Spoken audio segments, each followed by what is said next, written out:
What's up, guys? Welcome back to my channel. In today's video, we're going to talk about how to heal your relationship with money. I'm going to give you a very foundational guide to fixing your financial problems, and we're really going to shift the paradigm that we have here. So ever since a really young age, I was really interested in money as a concept. I was really interested in accumulating it. I got my first job when I was like 8 years old, and I started kind of studying money. And as a result, I've been able to develop a pretty good understanding of it and a good relationship to it. And I've been financially independent since I was 19 years old in one of the most expensive cities in the world, in Toronto, Canada. So I'm here to share some tips with you today and kind of help recontextualize our relationship with money. So we're going to break this down into two parts. We're going to discuss something called the wanting mind, and developing an awareness over this concept called the wanting mind is going to be curative in itself. And then we're going to discuss different financial archetypes, and you can decide which one resonates with you, and that's going to help you to better fix the problems that you personally have with money. So, the wanting mind. One very important, perhaps the most important characteristic of the wanting mind is that it's innate in all of us, and it's insatiable. That means that you cannot fulfill it. So if my mind is telling me that I want a new set of clothes, I might go out and get that new set of clothes, even though I don't need them. I already have perfectly good clothes in my wardrobe.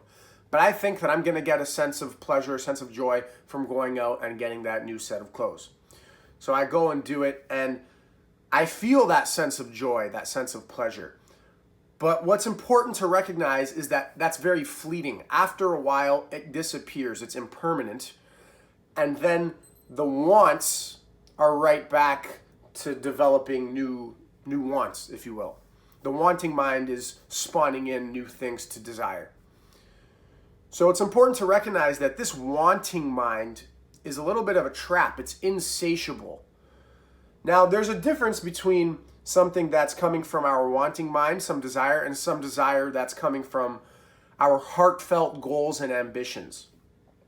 So some ways that you can distinguish which side it's coming from, which side your desires are coming from, either the wanting mind or is it heartfelt. Well, some characteristics of the wanting mind is that the desires that come from the wanting mind often have a childlike urgency. You want to get your hands on it. You're in a hurry. It just has to be there now. Another characteristic is that it's very comparative and competitive.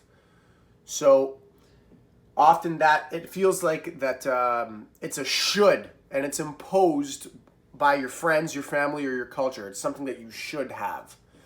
And if you question, do I really want this, or where is this desire coming from? Has this just been imprinted on me? Has it been imposed on me by family, friends, and culture? Chances are that it's stemming from the wanting mind. Another characteristic of things coming from the wanting mind is that they're very self-centered. So they're not really too concerned with servicing others. That's something that is a characteristic of a heartfelt goal and desire. Now, perhaps the most important thing to understand about the wanting mind is you might be asking, yeah, but that pleasure, that joy that I get from buying that new car or buying that new house or, doing that renovation that I wanted, that's genuine joy and pleasure. So what if it's fleeting? So what if it's impermanence? That's the nature of all things in reality, is impermanence. You'd be correct. But what you're missing is the actual source of the joy and the peace that you get from seemingly satisfying the desires of your wanting mind. On the surface, it appears as though the peace that you feel when you renovate your home and finally finish that project is that you got what you wanted. But really, the peace and the happiness that you're feeling, that the source of that peace and happiness is that your desire is there no more. Think about that. you're free from the burden of desire. And that's where the pleasure and the peace is coming from. So, with that being said, if you can develop an awareness over the wanting mind and check in with it, if your desires are coming from a place of just, consuming it and that wanting mind that we're talking about here, if you can develop an awareness over that, you can refine those desires and genuinely release them and feel that sense of peace and joy without going out and satisfying those wants on the surface. Because what you're really after is the feeling that comes from no longer desiring that thing that you wanted. Now, it might sound like I'm demonizing desire a little bit here. So I want to be clear that that's not what I'm doing. I'm encouraging you to refine where your desires are coming from and develop an awareness over that. Because the desires that come from the wanting mind are often superficial. They're often not very, like when I say they're impermanent, of course they're impermanent, but it's almost like instant. It's like, okay, I satisfied that thing, that desire that came from the wanting mind, onto the next. And they don't really hold any real value for you. It doesn't feel right in your heart. Versus desires that stem from your heartfelt ambitions and goals. Those hold actual innate value to you. And that's going to be a lot less fleeting. The peace that you get from fulfilling the desire that's coming from a heartfelt goal. So, that's going to be very important for healing your relationship with money. Now, that's just a general thing. That's perhaps one of the most important concepts in terms of our relationship with money as a general population. So I wanted to cover that. But now I want to talk about how we specifically as individuals have our own issues with money. So what we need to do is develop a clear understanding of the forces that shaped our financial life. So to do that, we have to go back to our years of conditioning, which is our childhood. You're going to want to reflect on your most painful experience that has to do with money, especially from when you were a child. Maybe you and your family got evicted from an apartment, or maybe a car got repossessed, or maybe Christmas morning wasn't as good for you as it was for your peers, and you didn't get too many presents. That's going to give you a lot of clarity. Maybe, so that seems more on the spectrum, on the side of the spectrum of somebody who grew up with low income. But maybe your most painful experience with money was that you came from a very wealthy family and you almost feel guilty about your wealth. Maybe that's your most painful experience with money. So you have to get very clear on the forces that shaped your financial life, because those forces have put you in to one of 8 archetypes. And not just one, we have many of them, but predominantly we're going to fit into 2 or 3 of these archetypes more than the rest. So I'm going to go ahead and get into what those are. The first archetype is the guardian.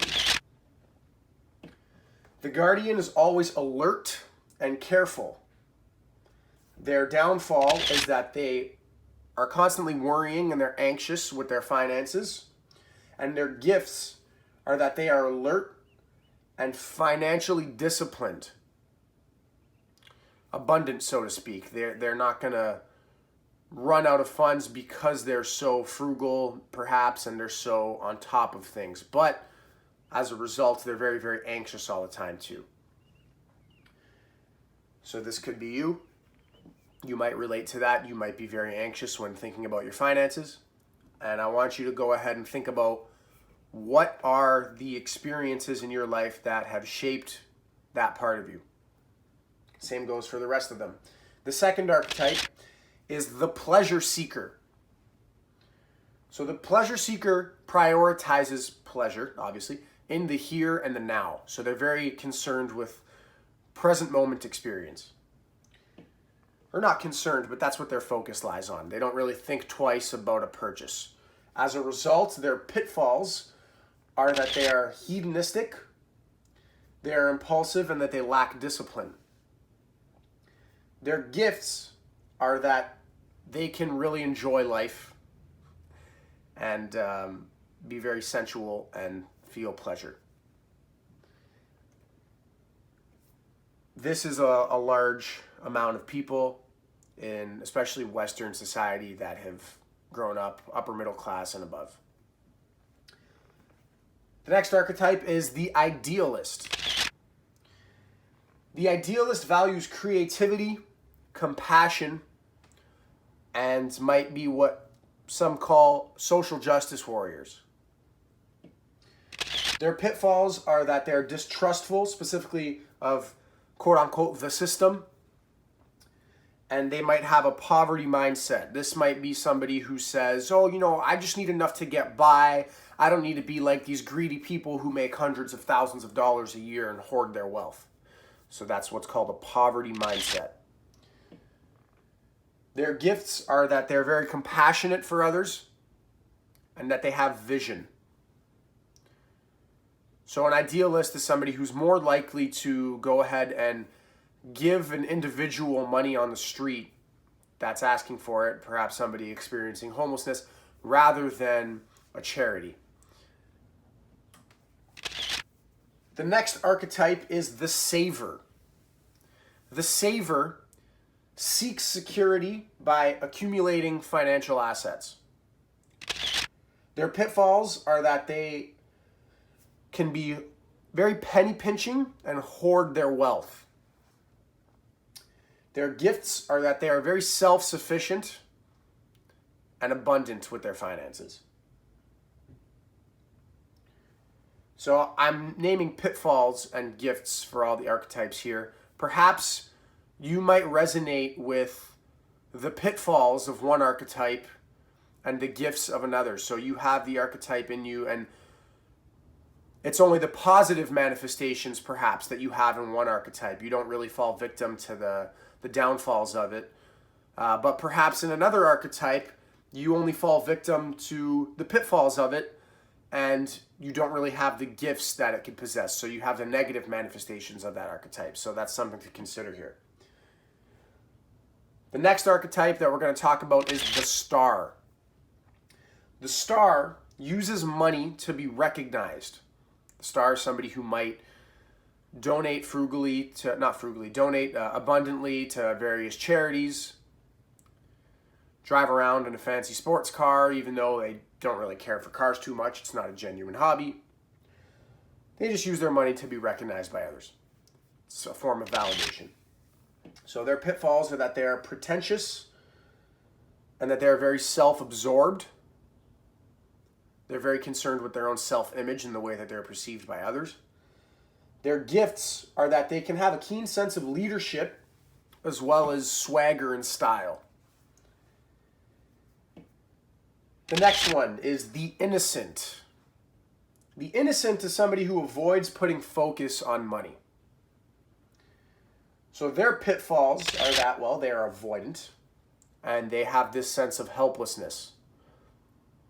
An innocent is somebody who would rather get a root canal with no sedation than take a look at the tax return that they've been avoiding for the last year. Maybe they didn't do one the year before that or the year before that on their small business, let's say. Their gifts are that they have a lot of hope and they're adaptable. The innocent has a sort of mindset that, it's all going to work out best case scenario. And this way, they're a little bit similar to the idealist. Finally, not finally, this is the second last one. We have the caretaker. The caretaker gives and lends very generously. But their downfalls are that they can be enabling to people who might come to them for money. They can be enabling to those people's poor financial decisions. And they could also be self-abandoning. So a caretaker is somebody who might put others before themselves, even when they're not pertaining to their own needs. Of course, putting others before yourself isn't always a bad thing, but if you do so at the cost of your own needs, that could be very self-sabotaging.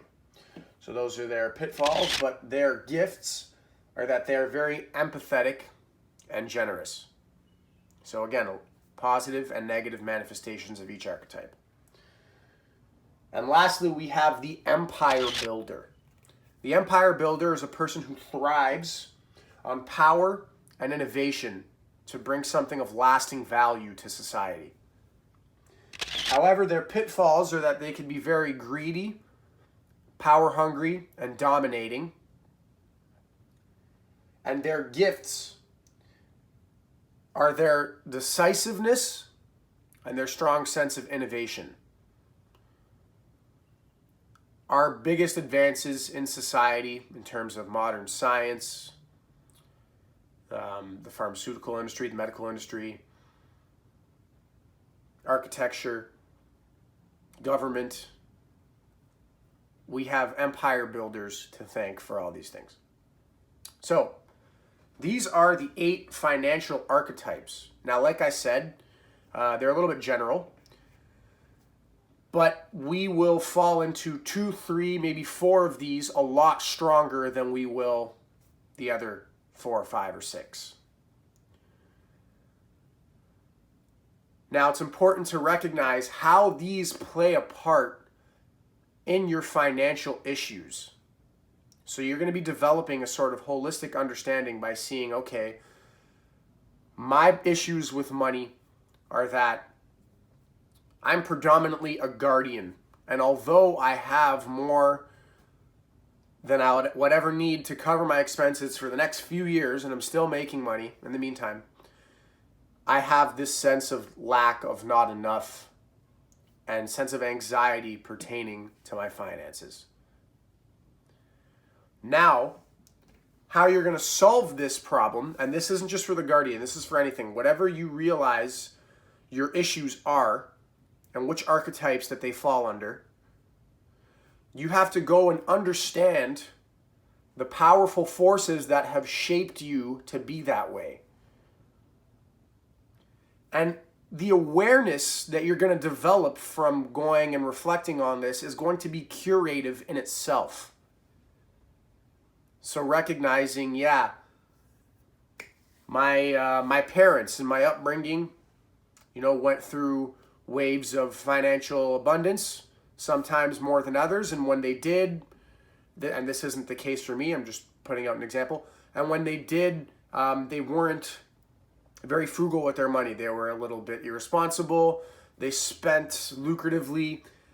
And now on the off season, for example, of not making a lot of money, we didn't have enough to get by. So as a result, you've developed this guardian archetype because you've learned from that mistake, and you've kind of developed a little bit of a sense of anxiety though around money, because you said, okay, well, that is my most painful memory around money, subconsciously of course, and I don't want to ever be in that position again. So now you're overly anxious.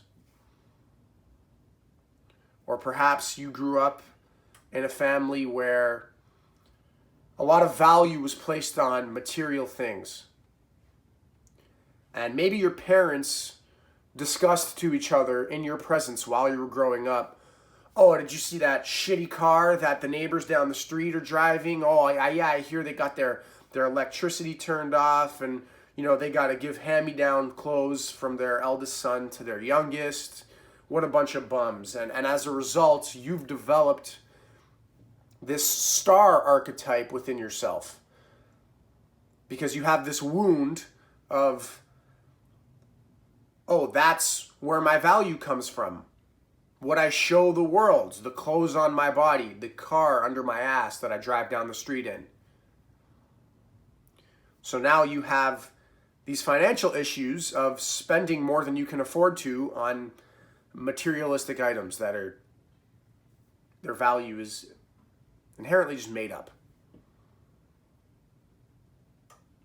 So yeah, you have a Gucci handbag, but you're struggling to pay your rent at the end of the month. Maybe that's you. And if so, like I said, the awareness alone is curative. And now you're going to understand, okay, so what are the solutions now that these are my issues? Step one to solving your issues is developing an awareness over where they came from. And that alone is going to be curative. But now you can go ahead and devise a plan with a more holistic understanding and a better awareness over the wanting mind. I want you guys to stay tuned for a video series that I'm going to be releasing. I'm going to go into each archetype in detail, and I'm going to break down how you might have developed this archetype within yourself.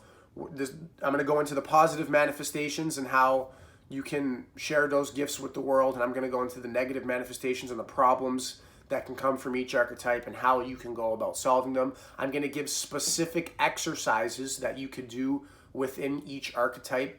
So stay tuned for my release of those videos in that video series.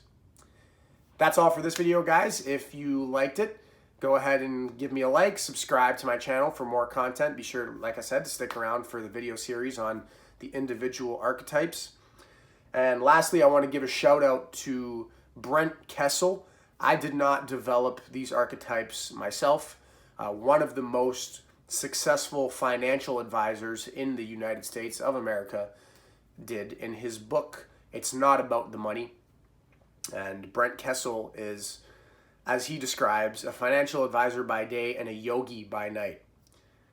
He developed a workshop that was very, very successful called the Yoga of Money. So he's kind of got this all down packed if you want to learn more about him. And he's got a lot of helpful resources too on his website. You can go to, I believe it's www.brentkessel.com. That's Brent, B-R-E-N-T, Kessel, K-E-S-S-E-L.com. I'll attach a link in the description below.